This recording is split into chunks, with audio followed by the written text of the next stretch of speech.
Ako yung anak ni Dolphy, 1980, nalagay po sa mga pahayagan. Ako po yung anak ni Dolphy, nasangkot po sa kasong arson with multiple homicide. Ito po isang bahay na nasunog. 6 na tao po namatay dito.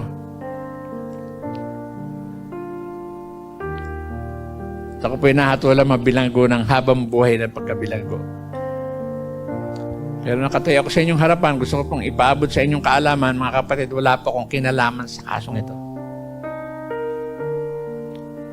Madali po akong naisangkot sa kasong ito kasi ang image ko po isang drug addict po.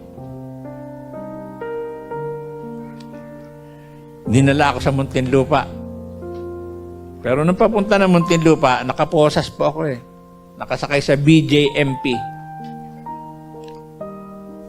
Habang tumatakbo yung sasakyan, unti-unti naman, sa isip ko lang, sinusumbatan ko, Lord.